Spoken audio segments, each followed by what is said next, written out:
Hi everyone, I wanted to show you this super simple Chinese chili oil dip. It only takes a few minutes to make and you can eat it with pretty much anything, so let's jump in. The first thing we need to do is cut our scallions into thin rings. Then slice our shallots into rings as well. Chop our garlic clove, and then julienne some ginger. I don't bother peeling my ginger with a spoon and just cut the skin off.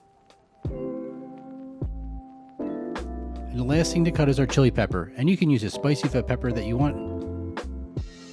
Now we need our chili oil, and I'm cheating and using a store-bought Chili Crunch. This is the sesame brand and it's one of my personal favorites, but I'll leave a link to my Chili Crunch video up top.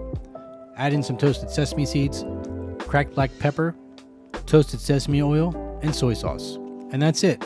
Give everything a mix and it's ready to go.